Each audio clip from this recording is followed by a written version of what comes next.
அன்புக்குரியவர்களே, அறிவின் வெளிச்சத்திற்கு அனைவரையும் வரவேற்கிறோம். இன்று நாம் விவாதிக்கப் போவது நமது அன்புக்குரிய முஹம்மது நபி ஸல்லல்லாஹு அலைஹி வஸல்லம் அவர்கள் விரும்பி பயன்படுத்திய ஒரு விலைமதிப்பற்ற உணவை பற்றித்தான். அதுதான் உலர் திராட்சை, சபீப். முஹம்மது நபி ஸல்லல்லாஹு அலைஹி வஸல்லம் அவர்களுக்கு மிகவும் பிடித்தமான ஒன்றே இந்த உலர் திராட்சை. அதை வெறுமனே உண்பதோடு மட்டுமல்லாமல் ஆரோக்கியத்தை பாதுகாப்பதற்காக ஒரு சிறப்பு முறையிலும் பயன்படுத்தினார்கள். நாயகம் ஸல்லல்லாஹு அலைஹி வஸல்லம் அவர்கள் உலர் திராட்சையை தண்ணீரில் ஊற வைத்து அந்த தண்ணீரை குடிக்கும் பழக்கத்தை கொண்டிருந்தார்கள். இந்த எளிய பழக்கமே உலர் திராட்சையின் ஆரோக்கிய முக்கியத்துவத்தை சுட்டிக்காட்டுகிறது. உலர் திராட்சைக்கு ஏன் இவ்வளவு முக்கியத்துவம்? அதன் ஊட்டச்சத்து மதிப்புகளை ஆய்வு செய்யும்போது அது நமக்கு தெளிவாகத் தெரியும். உலர் திராட்சை என்பது இயற்கையின் ஒரு வரப்பிரசாதமாகும்.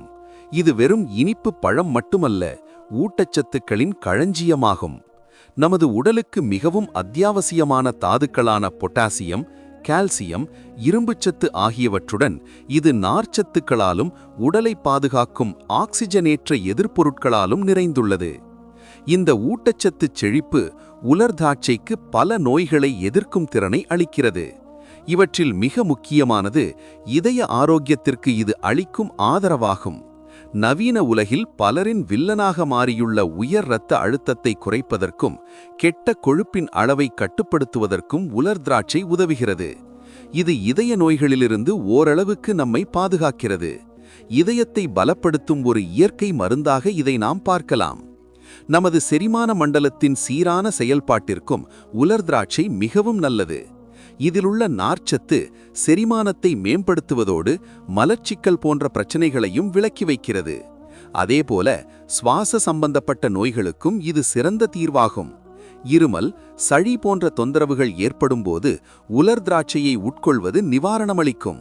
இவை அனைத்தும் நீண்டகால அடிப்படையில் நமது சுவாச ஆரோக்கியத்தை மேம்படுத்த உதவுகின்றன.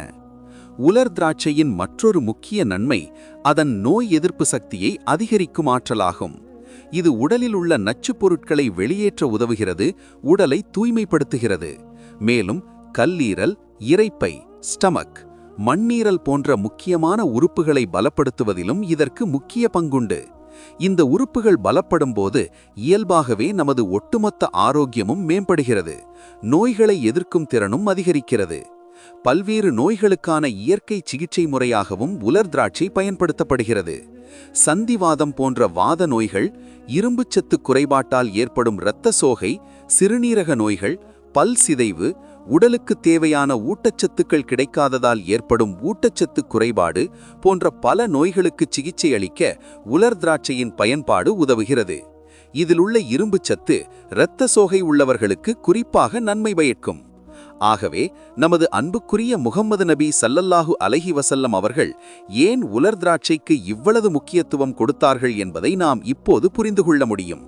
இது வெறும் உணவுப் பொருள் என்பதையும் கடந்து இது ஒரு ஆரோக்கியம் தரும் மருந்தாகவும் இருக்கிறது. அதை தண்ணீரில் ஊற வைத்து உட்கொள்வது அதிலுள்ள ஊட்டச்சத்துக்களை உடல் இன்னும் எளிதாக உறிஞ்சிக்கொள்ள உதவுகிறது. நாம் இந்த உலர் திராட்சையின் பயன்பாட்டை நமது அன்றாட வாழ்வின் ஒரு பகுதியாக மாற்றிக்கொள்ளலாம். இதை வெறுமனே சாப்பிடலாம், அல்லது முஹம்மது நபி ஸல்லல்லாஹு அலைஹி வஸல்லம் அவர்களின் வழிமுறையை பின்பற்றி தண்ணீரில் ஊற வைத்தும் சாப்பிடலாம். ஆயுர்வேதம் மற்றும் யுனானி மருத்துவ முறைகளிலும் உலர் திராட்சைக்கு ஒரு சிறப்பு இடமுண்டு. ஒவ்வொரு முறை நாம் உலர் திராட்சையை உண்ணும் போதும் அதன் நன்மைகளை புரிந்து கொண்டு ஆரோக்கியத்துடனும் மகிழ்ச்சியுடனும் வாழ முயற்சிப்போம். அத்துடன் இந்த அறிவை நமக்கு அருளிய நபிகள் நாயகம் முஹம்மது நபி ஸல்லல்லாஹு அலைஹி வஸல்லம் அவர்களையும் நபிகளின் தோழர்களையும் நினைவுகொள்வோம். குறிப்பாக அறிவின் வெளிச்சத்தை நமக்கு அருளிய சஹாபாக்களான ரலியல்லாஹு அன்ஹுமார்களையும் நினைவுகொள்வோம். ஒவ்வொரு கணமும் நாம் உண்ணும் உணவு நமது ஆரோக்கியத்தின் அடிப்படை. உலர் திராட்சையை போன்ற இயற்கை வழங்கிய விலைமதிப்பற்ற பரிசுகளை நமது உணவு முறையில் சேர்த்து ஆரோக்கியமாக இருக்க முயற்சிப்போம். நன்றி.